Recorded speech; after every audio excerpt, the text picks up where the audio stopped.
জাবাল রাদিয়াল্লাহু তাআলা আনহুকে আল্লাহ রাসূল সাল্লাল্লাহু আলাইহি ওয়াসাল্লাম একটা এলাকার ইমাম বানিয়ে পাঠিয়েছিলেন। ওই এলাকার মুসল্লিরা ছিলেন, লোকজন ছিলেন শ্রমজীবী, কাজ করে খেত সারাদিন। ওট দিয়ে পানি সেচ করে খেজুর গাছে পানি দিত, খেজুরের চাষাবাদ করত, সারাদিন কষ্ট করে নামাজে যে জয়েন করত। তো উনি মাগরিবের নামাজে সূরা ফাতিহার পরে সূরা বাকারা তেলাওয়াত শুরু করলেন। সূরা বাকারা কোরআনের সবচেয়ে ছোট সূরা না? 286টা আয়াত, মানে সবচেয়ে বড় সূরা। তো মাগরিবের সালাত উনি যখন এত লম্বা তেলাওয়াত ধরলেন, মুসল্লিরা আর ইমাম সাহেবের সাথে থাকতে পারতেছে না। কারণ ওনারা তো, ইমাম সাহেবের হয়তো মন ফুরফুরে, উনি পড়তেছেন মনের আনন্দে দরাজ গলায়, কিন্তু মুসল্লিদের তো অবস্থা খারাপ। সারাদিন ওনারা খেতে খামারে কাজ করে আসছে, নামাজ ছেড়ে দিয়ে অনেকে চলে গেছে।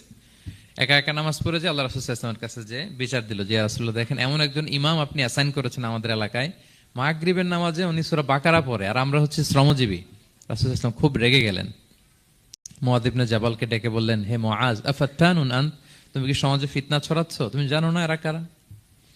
তোমার কি সূরা ওয়াদ-দুহা ওয়াল লাইলি ইযা সাজা মুখস্থ নাই? তোমার কি ওয়াশ-শামসি ওয়া-দুহাহা এটা মুখস্থ নাই? তোমার কি সাব্বিহ ইসমা রাব্বিকাল আ'লা এই সূরাগুলো তোমার জানা নাই? উনি বললেন জানা আছে। তো এগুলো রেখে দিয়ে মাগরিবের নামাজে কেন সূরা বাকারা ধরলা?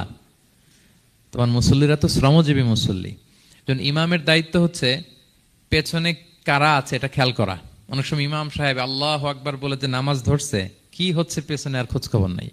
আল্লাহর হাবিব সাল্লাল্লাহু আলাইহি ওয়াসাল্লাম কিন্তু এমন ইমাম ছিলেন না। উনি অত্যন্ত বিবেকবোধ সম্পন্ন একজন ইমাম ছিলেন। একবার পেছনে এক বাচ্চার কান্না শুনে উনি নামাজ ছোট করে দিয়েছেন। সবাই বললেন, ইয়া রাসূলুল্লাহ, এত ছোট নামাজ তো কখনো পড়তে দেখি না।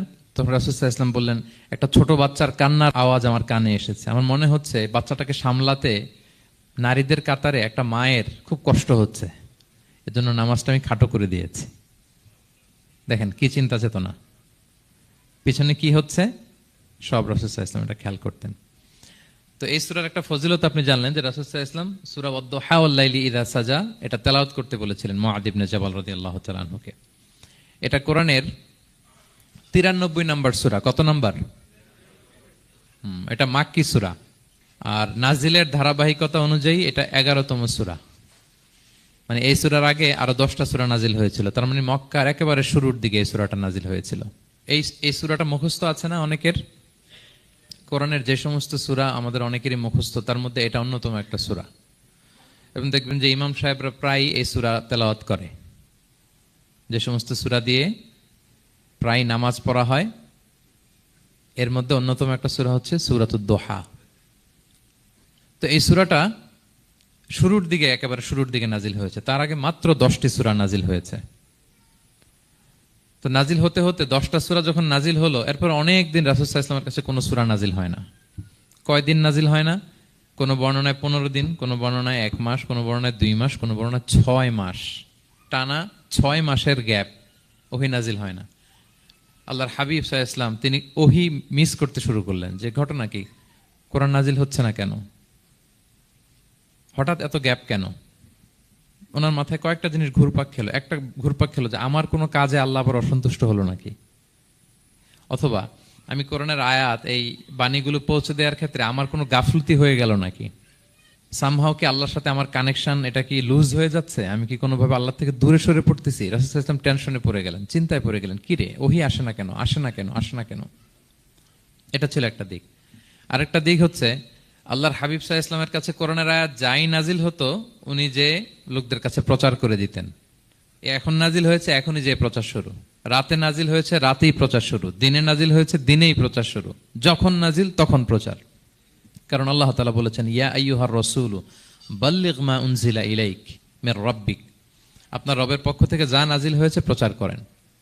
তো এই যে মাঝখান দিয়ে কয়েক মাস যার কোনো প্রচার টচার করে না, মুশরিকরা টিটকারি মারতে শুরু করলো, বলে কি মুহাম্মদ, তোমার আল্লাহ তোমার ভুলে গেছে বোধহয়, তোমার আল্লাহ বোধহয় তোমাকে আর পছন্দ করে না। আগে তো প্রতিদিন কিছু না কিছু শোনাতা যে এইটা নাজিল হয়েছে, ওইটা আসছে, এই বিধান ওই বিধান, এখন তো কোনো খোঁজ খবর নাই। ঘটনা কি? আল্লাহর হাবিব সাল্লাল্লাহু আলাইহি ওয়াসাল্লামের চাচি উম্মে জামিল, আবুল হাবির স্ত্রী, সে আরো খারাপ কথা বললো। সে বলল, ইন্না শাইতানাকা কদ তারাকাক, তোমার কাছে যে একটা শয়তান আসতো এখন বোধহয় আর আসে না মুহাম্মদ, নাউযুবিল্লাহি মিন যালিক। এটা দিয়ে জিবরিল আলাইহিস সালামকে বুঝিয়েছেন। জিবরিল এসে কি কি যেন বলে, কই এখন তো কিছু বলো না। তো রাসূল বলবে কি করে, কারণ তিনি তো মন গড়া কিছু বলতেন না। আল্লাহর হাবিব সাল্লাল্লাহু আলাইহি ওয়াসাল্লাম মনে যা ইচ্ছা হয় মন গড়া কখনো কিছু বলেছেন? আওয়াজ করে বলেন, মন গড়া বলতেন তিনি? ওয়ামা ইয়ান্তিকু আনিল হাওয়া ইন হুয়া ইল্লা ওয়াহয়ুন ইউহা। আল্লাহর ওহী আসলে সেটা শোনাতেন। তো ওহীও আসে না, উনি শোনাতেও পারে না। ওহীও নাই, উনি শোনাতেও পারে না। এই যে একটা কষ্টকর মুহূর্ত রাসূল সাল্লাল্লাহু আলাইহি ওয়াসাল্লামের, কিরে মাসের পর মাস চলে গেল, ওহী আসতেছে না কেন? আমার কি কোনো ভুল হচ্ছে নাকি? আল্লাহকে আমাকে অপছন্দ করলেন? রাসূল সাল্লাল্লাহু আলাইহি ওয়াসাল্লাম যখন এরকম দুশ্চিন্তিত, পেরেশান, অ্যাংজাইটিতে পড়ে গেলেন, ভারাক্রান্ত, ঠিক তখন রাসূল সাল্লাল্লাহু আলাইহি ওয়াসাল্লামকে সান্ত্বনা দেওয়ার জন্য এই সূরাটা আল্লাহ নাজিল করেছেন। সান্ত্বনা দেওয়ার জন্য। এই সূরাটা বেশ আশা জাগানিয়া সূরা, মোটিভেশনাল সূরা, ইন্সপিরেশনাল সূরা। আপনার মন খারাপ হলে আপনি এই সূরাটা পড়বেন। এই সূরাটা এবং এটার পরে আরেকটা সূরা আছে, সূরাতু আলাম নাশরাহ। আপনার মন ভালো হয়ে যাবে। এটাকে দি অ্যান্টি ডিপ্রেসেন্ট সূরা বলে, মানে ডিপ্রেশন কাটায় ফেলে। আমাদের এরকম অনেক সময় হয় না যে হতাশ, দেয়ালে পিঠ ঠেকে গেছে, কোনো বের হওয়ার রাস্তা নাই, কই যাব, কোথাও সফলতা নাই, সবাই আমাকে ভুল বুঝতেছে, এরকম মাঝে মাঝে হয় না? আমাদের সবার লাইফে আপস এন্ড ডাউনস আছে। আপনি যখন ভারাক্রান্ত হবেন, কষ্টে থাকবেন, এই সূরাটা পড়বেন, দেখবেন যে আপনার ডিপ্রেশন দূর হয়ে গেছে। তো আল্লাহর হাবিব সাল্লাল্লাহু আলাইহি ওয়াসাল্লাম যখন এরকম ভারাক্রান্ত ছিলেন, চিন্তিত ছিলেন, তখন আল্লাহর হাবিব সাল্লাল্লাহু আলাইহি ওয়াসাল্লামকে চিন্তামুক্ত করবার জন্য আল্লাহ তাআলা এই চমৎকার সূরাটি নাজিল করেছেন। আল্লাহ নাজিল করলেন, আউযু বিল্লাহি মিনাশ শাইতানির রাজিম, বিসমিল্লাহির রহমানির রহিম, ওয়াদ-দুহা ওয়াল-লাইলি ইযা সাজা মা ওয়াদ্দাআকা রাব্বুকা ওয়া মা ক্বালা ওয়ালাল আখিরাতু খায়রুল লাকা মিনাল উলা ওয়ালা সাওফা ইউতিকা রাব্বুকা ফাতারদা।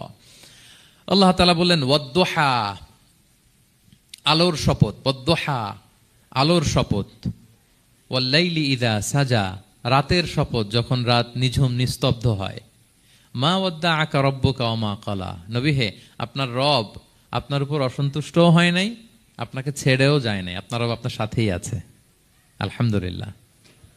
ফিল করবেন যে আল্লাহ আমার সাথে আছে। সবসময় এটা ফিল করতে হবে যে আল্লাহ তাআলা আমার সাথে আছেন, তিনি আমাকে ভুলে যান নাই, ছেড়ে যান নাই। আরে তার রহমত ছাড়া তো একটা শ্বাস নেওয়া তো আমার সম্ভব না, ঠিক কিনা বলেন? আল্লাহর রহমত ছাড়া একটি সেকেন্ড এই পৃথিবীতে সার্ভাইভ করা কি আমাদের পক্ষে সম্ভব না? ওয়ালাল আখিরাতু খায়রুল লাকা মিনাল উলা, নবী হে, আপনার পরবর্তী সময় পূর্ববর্তী সময়ের চেয়ে অনেক ভালো হবে ইনশাআল্লাহ। মানে good days are coming in your life, ভালো সময় আসতেছে। ওয়ালা সাওফা ইউতিকা রাব্বুকা ফাতারদা, আর আপনার রব আপনাকে এত দিবেন আপনি খুশি হয়ে যাবেন। আপনার রব আপনাকে এত দিবেন আপনি নিয়ে কুলাতে পারবেন না। আলাম ইয়াজিদিকা ইয়াতীমান ফাআওয়া, নবী আপনি কি ইয়াতীম ছিলেন না? তিনি কি আপনাকে আশ্রয় দেননি? ওয়া ওয়াজাদাকা দাল্লান ফাহাদা, আপনি পথ খুঁজতেছিলেন, আল্লাহ আপনাকে পথ দেখিয়েছেন। ওয়া ওয়াজাদাকা আইলান ফাআগনা, আপনি নিঃস্ব রিক্ত হস্ত ছিলেন, আল্লাহ তাআলা আপনাকে ধনী বানিয়েছেন।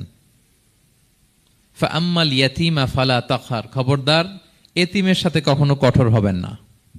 ওয়া আম্মাস সাইলা ফালা তানহার, ফরিয়াদি যে সুয়াল করে হাত পাতে তাকে ধমক দিয়ে তাড়িয়ে দিবেন না। ওয়া আম্মা বিনি'মাতি রাব্বিকা ফাহাদ্দিস, আর আপনার রবের যে নেয়ামত আপনার প্রতি, এটার বর্ণনা করুন। সুবহানাল্লাহ।